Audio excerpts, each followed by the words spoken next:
NBC News on KCAA Loma Linda, sponsored by Teamsters Local 1932, protecting the future of working families. Teamsters1932.org.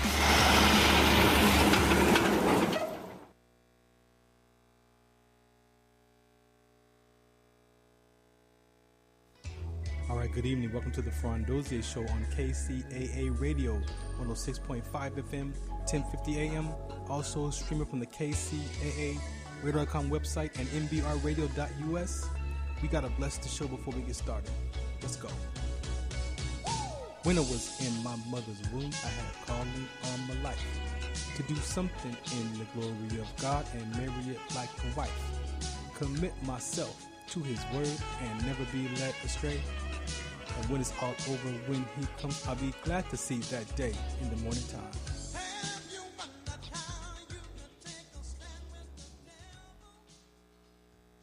Opinions expressed in this program are those of the speakers and do not necessarily reflect the views or positions of any entities they represent.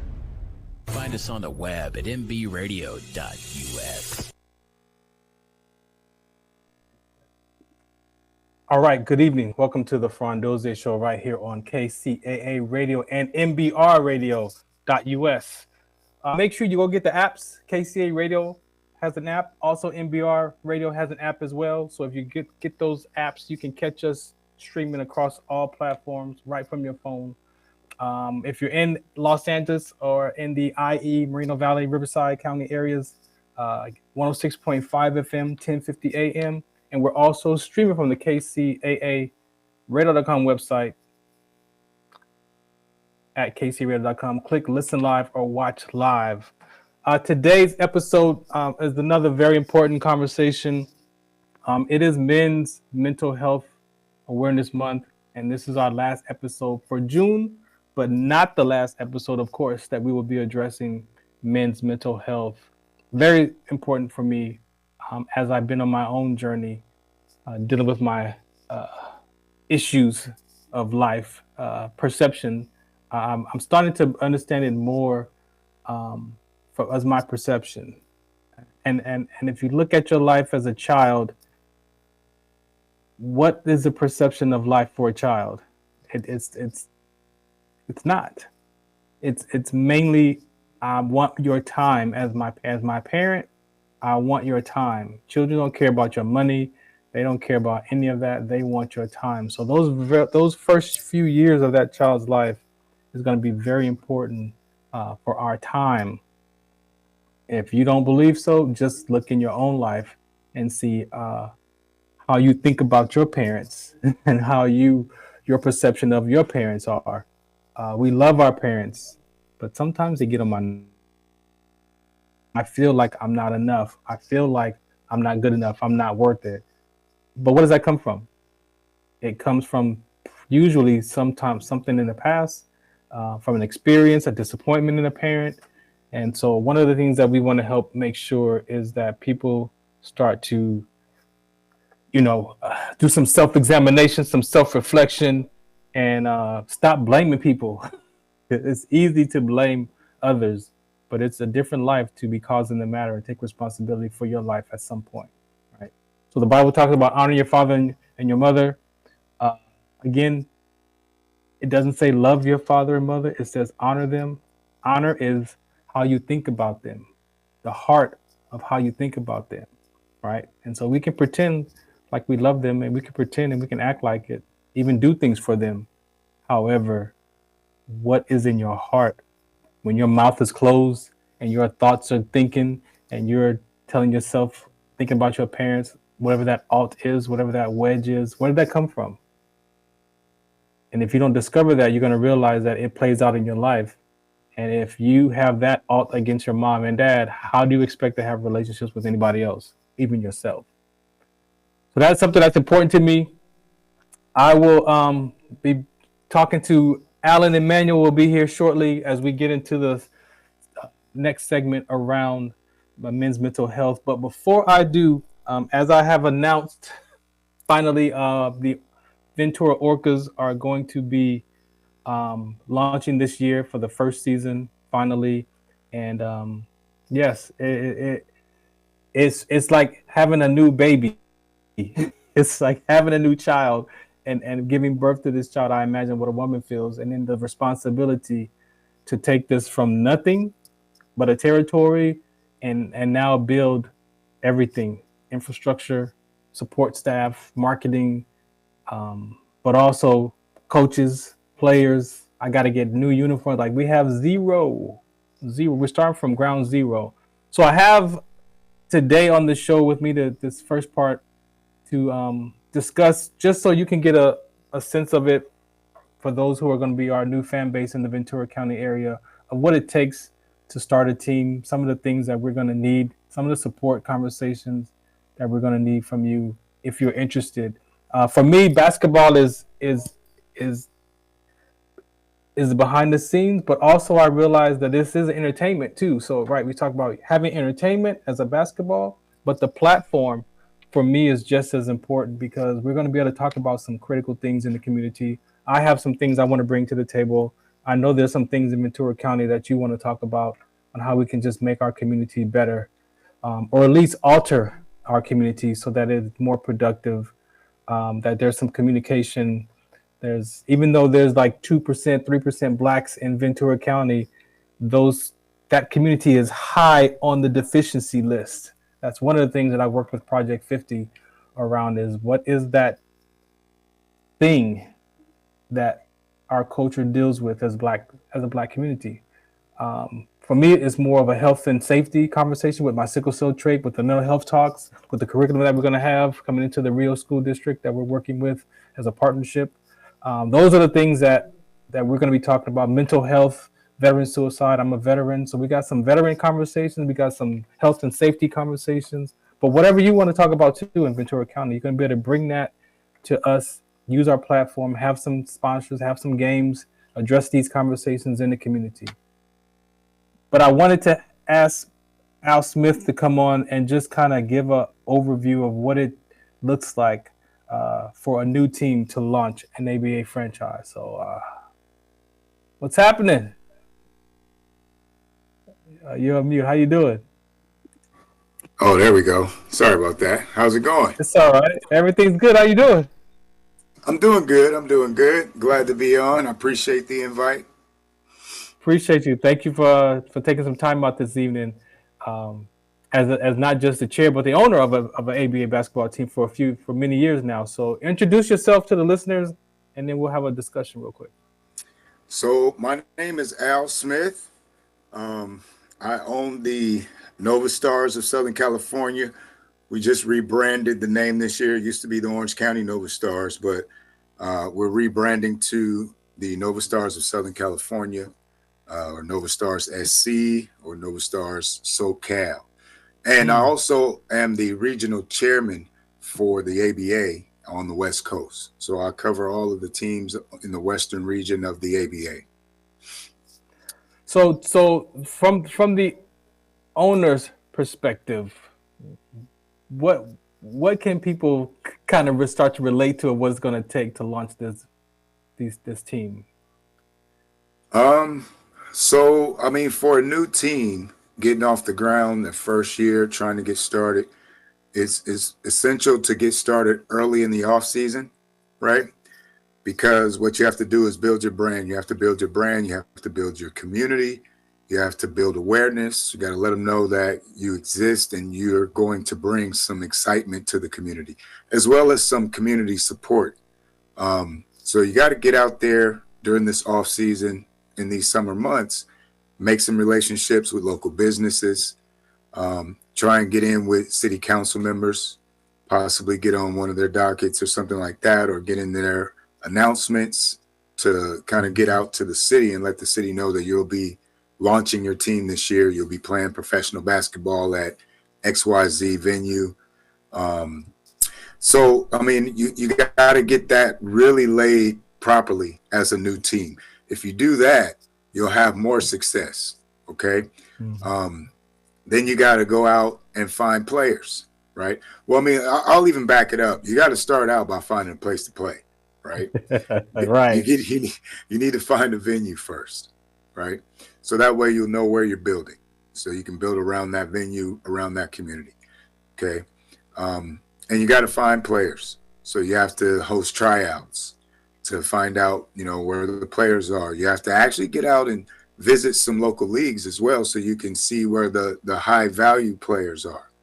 Okay. Because they don't necessarily always respond to tryout advertisements. Okay. Those guys are really on a trail looking to try and go overseas, and they are looking for scouts. They're looking for agents.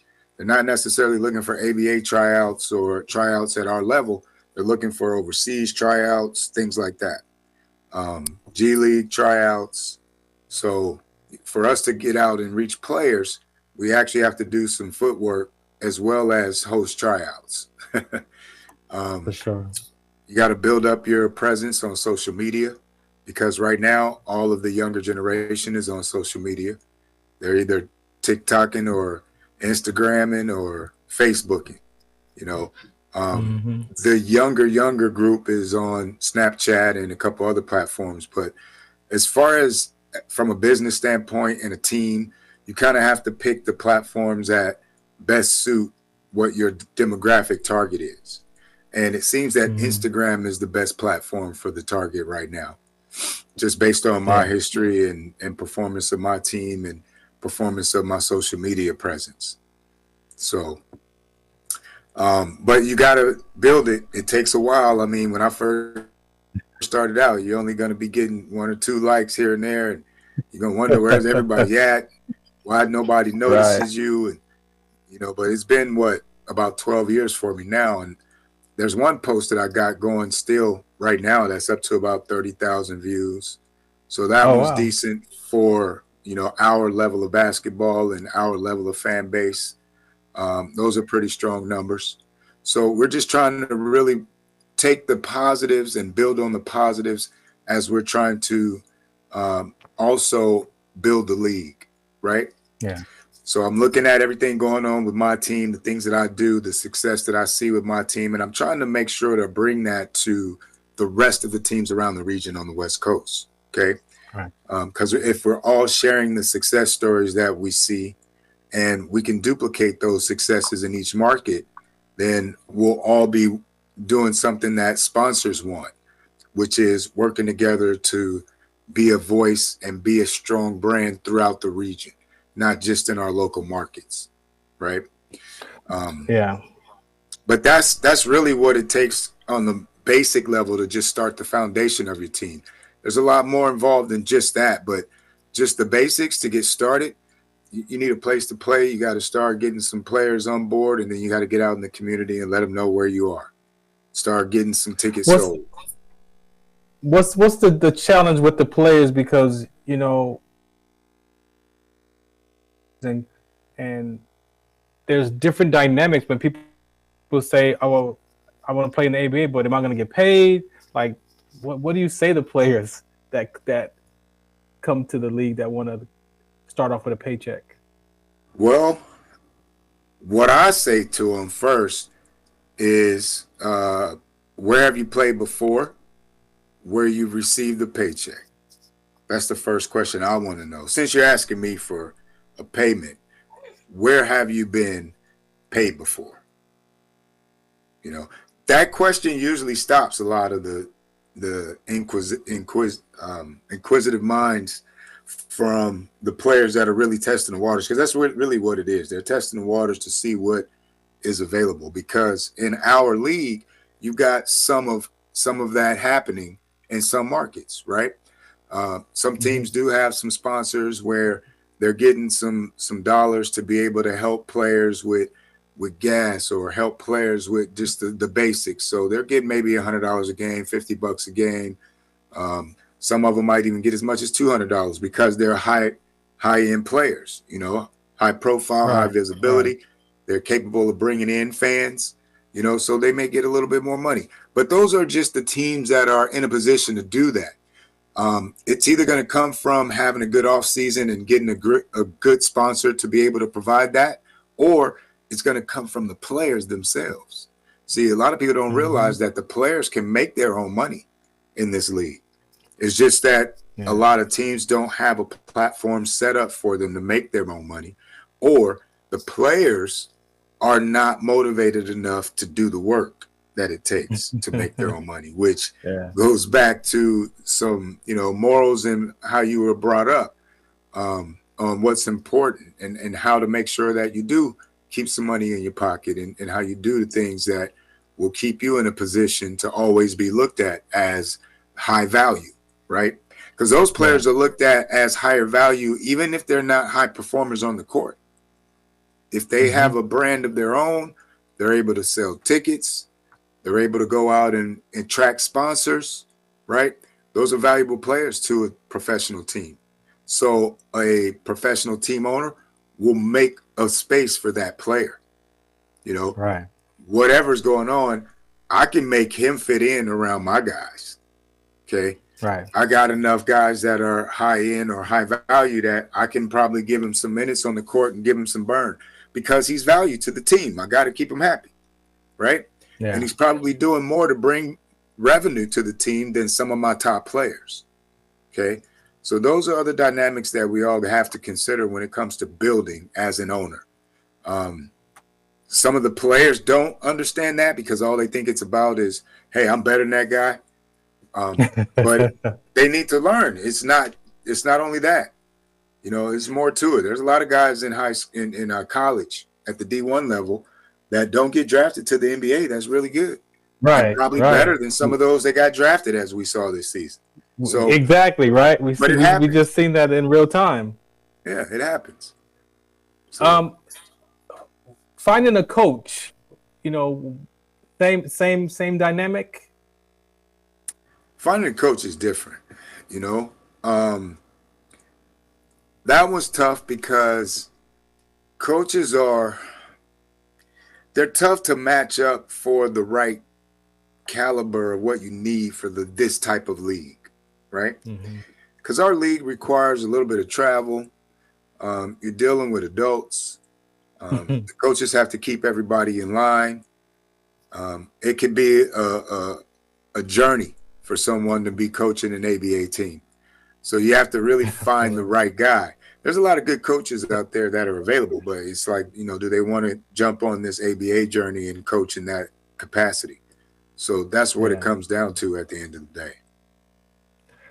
And I'm gonna let you go with this. As the chair dealing with owners, I can only imagine what that's like. How do you manage that? Overseeing, especially our division over here on the West.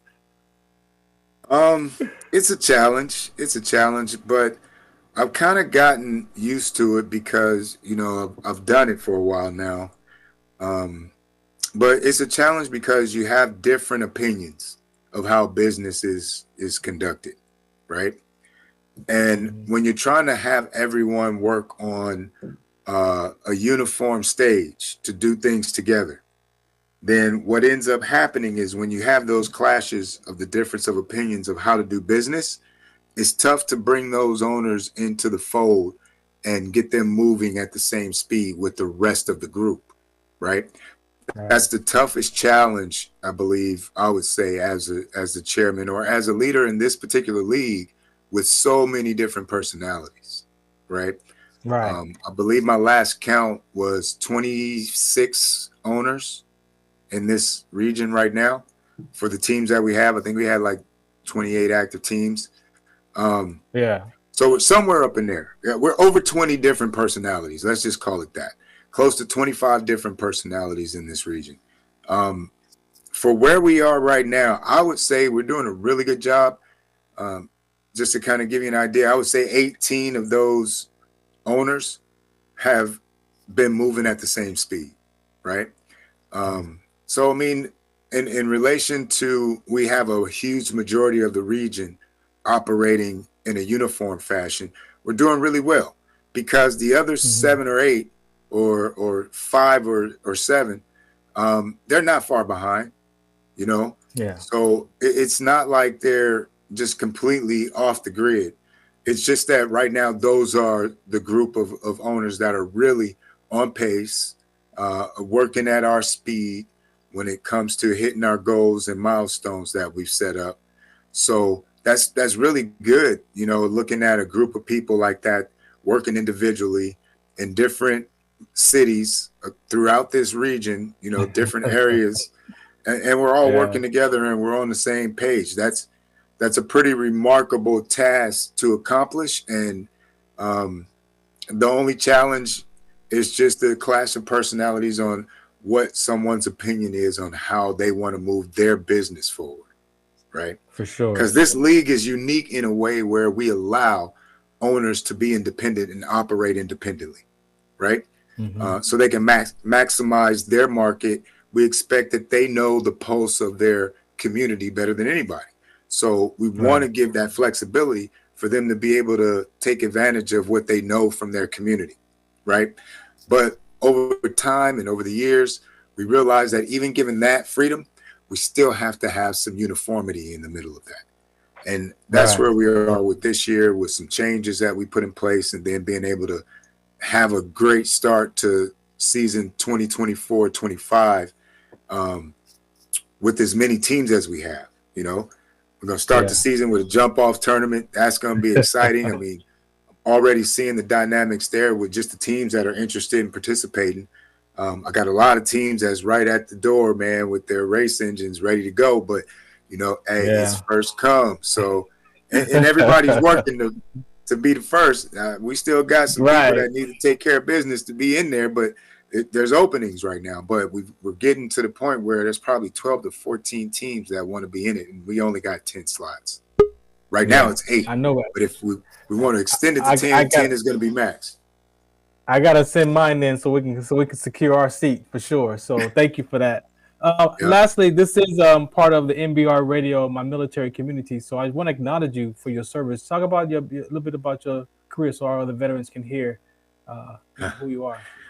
Oh man, so my military career was a little bit different. I joined the military at 19. It was interesting because I joined the military because I was young. I had got my girlfriend pregnant, and my buddy had told me, because he had just signed up and he was married, him and his wife, they were about to have a child. He's like, man, you know, I just joined the Army National Guard because, you know, I could have my baby at the VA for free. I said, what? You know, and we young, responsible young boys. Right, of course. Developing the young men. And I'm thinking to myself, I'm like, man, that's kind of cool because I'm working at McDonald's right now and I'm about to have a kid and McDonald's ain't going to pay for these bills, you know? So I'm like, man, let me go talk to this recruiter. Let me sign up. So I did. And when I signed up, I started talking. I was like, yeah, man, my buddy told me it was cool. You know, veterans get to have their kids at the VA. And he was like, oh, yeah. You know, a recruiter's going to try and get you in, man. Oh, yeah, you definitely. When you're ready, you know, you and your wife just go down to the VA. I'm like, you and your what? He said, yeah, you and your wife. Y'all married, ain't you? I was like, no, man. I said, that ain't going to happen. So I guess we just going to have to foot it out.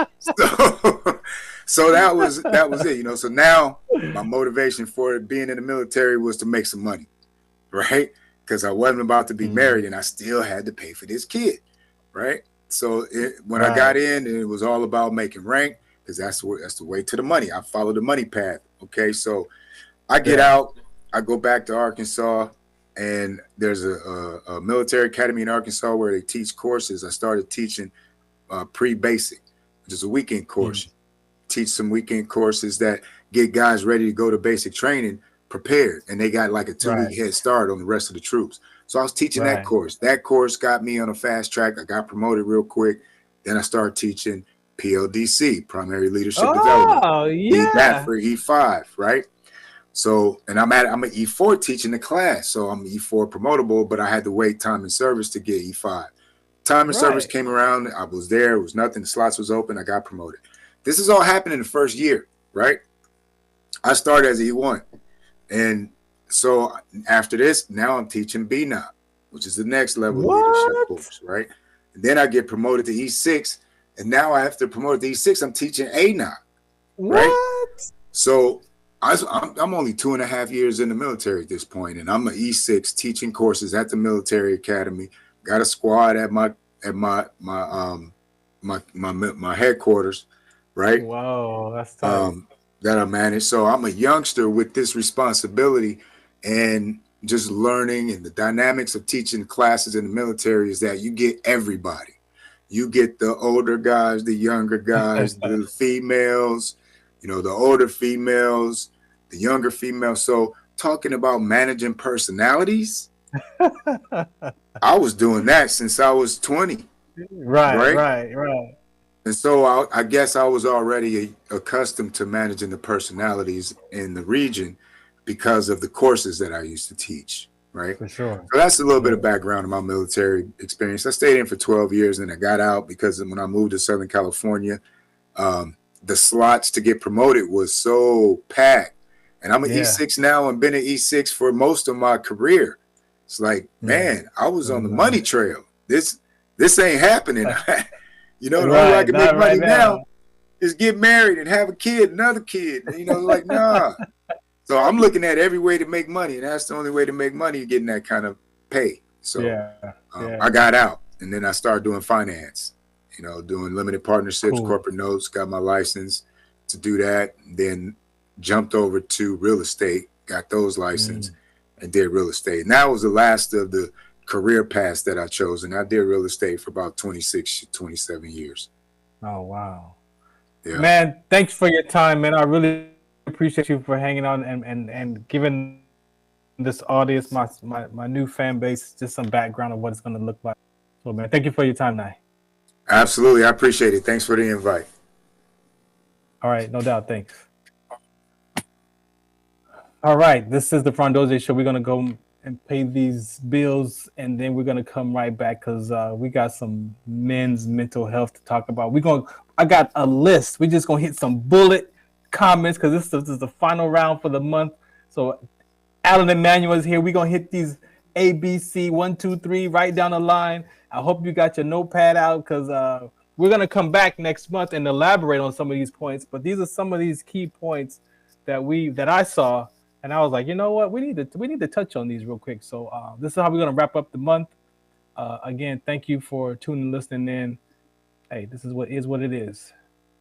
Some of us still carry the burden of battle. It threatens to drown us in our everyday lives. In battle, we had our weapons and combat gear to keep us safe, to keep us confident. But when we returned home, we were not armed with weapons and gear to cope with our own minds. I was lucky to find my combat gear, my mental weapon, and it's called Calmago. Calmago is a drug-free device that allows you to achieve calm in less than 3 minutes in moments of anxiety, stress, anger, panic, or insomnia, not with medication, but rather by activating the parasympathetic nervous system through breathing regulation and multisensory stimulation. A recent study has shown that Calmago decreases PTSD and anxiety levels in veterans, helping those who are suffering and having a long-lasting effect. Visit Calmago.com to learn how you can get Calmago through the VA or with a special veterans discount code. Do you remember studying sickle cell in biology class? What's the Count on Sickle Cell Trait Prevention is here to bring you awareness, education, and prevention conversations around the risk factors of this inherited gene. Visit wdconsct.org.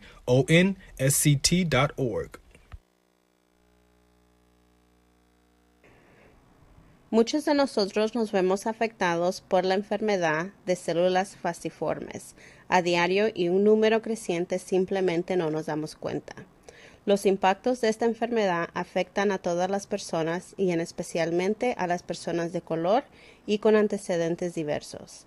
Estar en servicio conmigo y con los demás a medida que creamos una mayor conciencia sobre cómo identificar y dirigir el tratamiento de los rasgos de células falciformes y ayudar a las familias a saber cómo superar el trastorno de células falciformes. You're listening to The Farron Dozier Show on KCAA Radio, 106.5 FM, 1050 AM in the Inland Empire. Also streaming from the KCAARadar.com website, MBR Radio, TuneIn Radio, Pandora, Google Play, Blog Talk Radio, iHeartRadio, Podcast, Stitcher, Amazon Radio, just to list a few. Oh yeah, and the streaming videos are located at Tiki Live or Rumble under The Farron Dozier Show. Catch us live or catch us on the archives at The Farron Dozier Show. Shout us out, what's the count? Visit farrond.com for more information.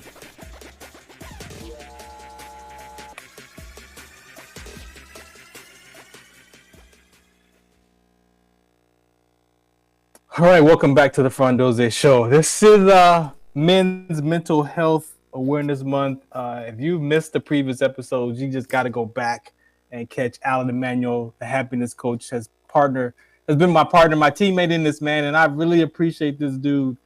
We've been friends for many years in our sickle cell community. We met through Phyllis, God rest her soul, back in about 2011 or so, and we just been at it. He got his PhD, he got his degrees out the way, man, and so we get to talk about some real life. And I got backup now, so now that I got backup, this is how we get it in. Hold on, let me see something. Alan's still here. Alan, do you want to come on stage, man? Because we're gonna have some men's talk. He's still hanging in there. You want to hang out with us today? No, I was trying to mess around and set up some stuff on this thing. I was just hanging out. I didn't even know I was still in the lobby, bro. All right, I was just checking because you was in the waiting room, man. I just wanted to see if you had something to say about Men's Mental Health Month or not. My bad, man. I mean, I appreciate it, but I was just hanging out doing some stuff on this laptop. But I'll get out of this lobby so I don't confuse you. No, you're good. Appreciate you though. Thank you. All right. All right. Hey, what's up? What's going on? First of all, thank you for your patience. And no, you're good. You know, it's great to cover people, so I appreciate the covering. Oh man. Men's Mental Health Awareness Month is coming to a close. First of all, I have to say that I did complete all of my doctoral work, but I did not get that degree. So thank you very much for giving me that. It's a master's still. But I am a licensed professional counselor. So I got it. Hey, it is what it is, man. It is what it is. But no, I'm very excited to be here because I see all of the pieces coming together when we have these conversations around all of I know you had given me this list and I'm like, let's hit the list and let's make people know that there's so much more to mental health than just anxiety and depression. Right. Because the truth is, like, most of us are experiencing things and we don't know what to call it. And when you don't know what to call it, you don't know what to fix. So, right. So the good news is, yes, there's help. There's always help. The first step in getting that help is knowing what you're dealing with. So yeah, I'm just coming from the gym. You gotta be willing. Yeah, so I'm excited. I'm excited to have this conversation, Farron, because I think that we are definitely in a place where there's this kind of there's a movement towards getting men more aware of their mental health. That's a wonderful thing. But along with that idea that, men's mental health, you gotta become more active with your mental health. There are also a lot of myths around what do these things mean? Does it mean I'm crazy? Exactly. How am I gonna, you know what I mean? Exactly. So there's still, just like with sickle cell disease, there's a stigma around mental health. If I have to go to the hospital for my mental health, does that mean that something's wrong with me? So it's just, there's so many conversations that really, honestly, to do it in an hour, it's hard, it's a lot of work, but we can at least give people some hope that there are ways to start to navigate through the different areas that they may be struggling with and what to do. So I'm gonna let you get some of these areas and you tell me and I'll follow. Yeah, so I just want you to like just fire a couple of shots at them. When I give you the context, I just want you to, first thing comes to mind, just like pop, pop, pop, just shoot them down. All right? Yeah. Ready? I'm ready. Let's do it. Ready? Let's do it. So the first one is, do men get abused? I'm so glad you said that. The answer is absolutely, positively yes. And not only do men get abused, But there isn't just one kind of abuse. That's another part of that conversation that needs to be had, because most people think of abuse, they think of physical abuse. And yes, men do get physically abused. You can be a man who is physically abused. That happens. It is a thing. We need to get rid of that myth that it's not a male thing, it's a female thing. Does it happen more to females? Yes. But does it happen to men as well? Yes. And it is not, there's no stigma on it. If somebody is being violent towards you in a physical way, it's not acceptable. But there are other forms of abuse, right? When you think about there's sexual abuse, which oftentimes we don't talk the same way we talk for a male being abused as a kid than we do for a female being abused. We need to get rid of that stigma and the myth around men cannot be abused or boys cannot be abused. It's girls. It's 1976. And so, we're going to get rid of old mentalities. And today in 2024, we're doing it different, right?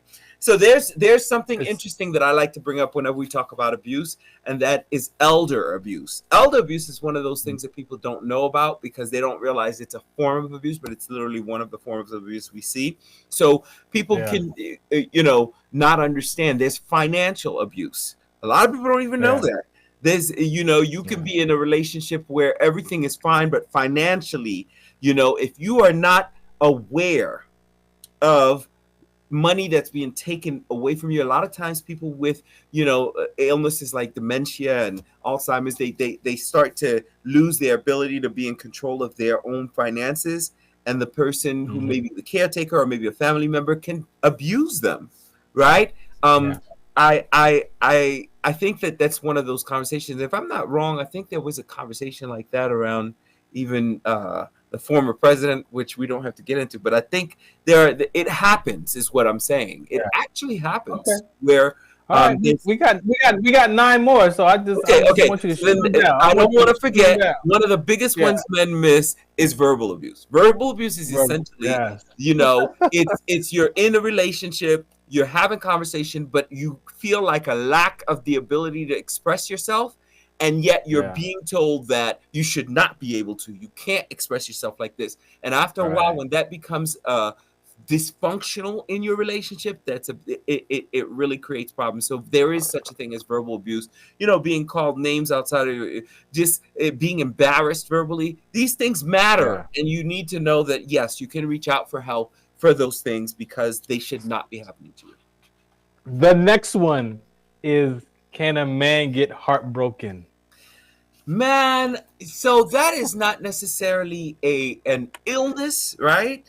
From a mental health standpoint, but part of what you have to answer in that question, because it feels so foreign to me as a mental health professional, but I know it's real, is, do men have emotions? Because if you have emotions, your heart can feel broken. You understand? And so it's like when people don't understand that the same thing that a female can experience through her emotions, a man experiences, it's just the way in which it's processed and the responses that people give. But the same thing occurs. Exactly. You understand? So when you stop having these kind of silo conversations around, well, men need to be like this and females need to be like this in order for them to be, then we could actually tell the truth about what's really happening. Because the truth is, if you think that men should not get heartbroken, you're in another century. You're in another, because the truth is, science has given us enough information to let us know that we all experience pain. We all experience hurt. We all experience these places where dysfunctional living happens as a result of the way that we are interpreting our environment, the way we interpret ourselves, the way we interact. So okay, you got it. I got it. All right, go ahead. I got you. Can a man do self-harm? Okay, so men and self-harm, a lot of times, one of the statistics that's really interesting is that what we find is that men who commit suicide, right? Because suicide is the next step of self-harm. Men who who attempt suicide are more likely to actually commit the suicide than female, because it tends to be that females will claim they want to, they'll threaten it, but men tend not to speak about it and do it more. Right. You understand? Right. So if it doesn't mean that if a female says it, that it's not possible she'll do it, because no, actually we know that men and women both commit suicide, right? But self-harm is the step right before that, which is that process of I'm going to hurt myself. Some people self-harm as a way to kind of deal with pain. And so self-sabotage too. Self-sabotage too. Absolutely. To you keep in mind, I have this principle that I use to help remind me of this, which is the inner form reflects the outer form. It is the idea that what happens inside what happens outside, oftentimes it has to initiate inside. So when you see self-sabotage, it is actually an internalizing of what might harm. You understand? I'm real good at that one. So it's like understanding these principles so you could understand how they apply. We are so far behind when it comes to understanding men's mental health. Like what we don't understand is that when a man stops speaking, the energy still has to go somewhere. Mm-hmm. Sometimes it could go to self-harm, it could go to self-sabotage, it could go to self-mutilation. There's all kinds of hurt that happen as a result of not expressing ourselves. Go ahead. Okay. I'm gonna do one more. We're gonna take a break and come right back. Okay. Can men get raped? So the question I have to ask you is, can men have sex? Because if a person can have sex, they can be raped. You understand? Which means all human beings can be raped. That's the answer to that. Because the way that a person is raped is when they don't consent to the sexual act, right? Or they're not of an age to be able to consent, right? Or there's a disability there could be a developmental disability or a mental disability, and they're taken advantage of, and sex happens with one partner, or it's not a partner in that situation, but someone is actually enforcing their will on someone sexually. So can a man get raped? If it's not consensual, it's rape, right? So I'm gonna tell you this. It happens in the military just the same. Military sexual trauma for women. There's also military sexual trauma for men, and we don't talk about that. And on college campuses, in high school, I mean, it happens. You understand? In the military, these are things. What we have to do is demystify the human experience. You understand? And be able to say, as human beings, we experience these things. I wish we had more time to go into these, because you know that this is not fair for us. Okay, let's do 5. Let's do this 5th one, then we'll do the last 5 because we got a few more minutes still. All right. The term "man up." That term for me means that you are devaluing a person's existence because it doesn't show up the way that you think that it should. Right? When you say man up, that means you're not man enough.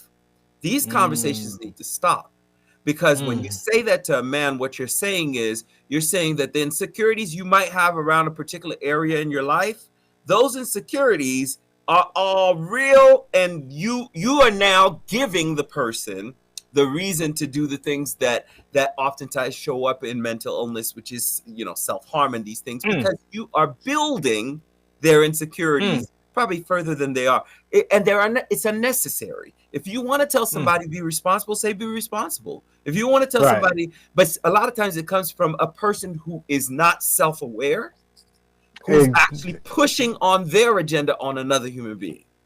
Exactly. And for that note, we'll be back on the Farron Dozier Show, KCA Radio 106.5 FM, 50 AM, MBR Radio.us. Make sure you go get the apps. Go get the apps. Shout us out. What's the count? Some of us still carry the burden of battle. It threatens to drown us in our everyday lives. In battle, we had our weapons and combat gear to keep us safe, to keep us confident. But when we returned home, we were not armed with weapons and gear to cope with our own minds. I was lucky to find my combat gear, my mental weapon, and it's called Calmago. Calmago is a drug-free device that allows you to achieve calm in less than 3 minutes. In moments of anxiety, stress, anger, panic, or insomnia, not with medication, but rather by activating the parasympathetic nervous system through breathing regulation and multisensory stimulation. A recent study has shown that Comago decreases PTSD and anxiety levels in veterans, helping those who are suffering and having a long-lasting effect. Visit Comago.com to learn how you can get Comago through the VA or with a special veterans discount code.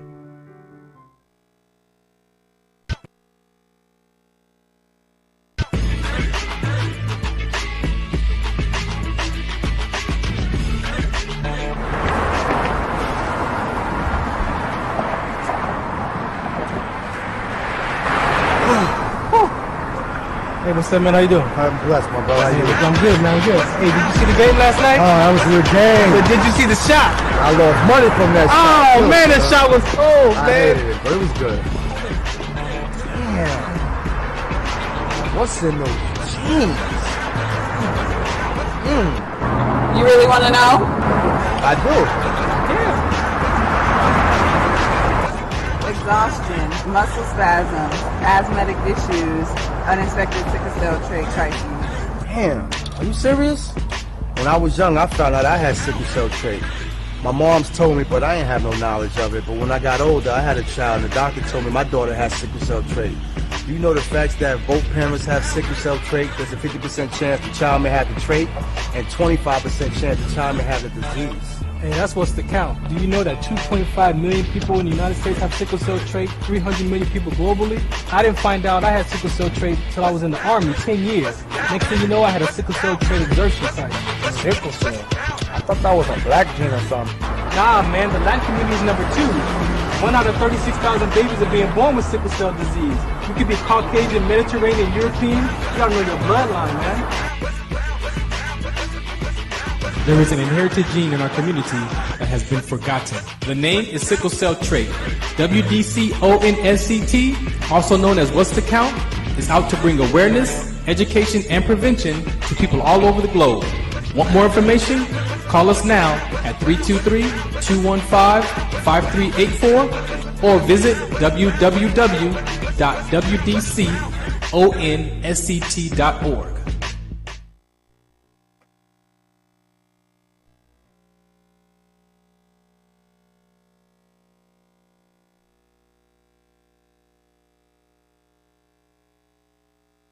Well, welcome back to the Farron Dozier Show on KCA Radio 106.5 FM and 10. Also, the KCA Radio.com website.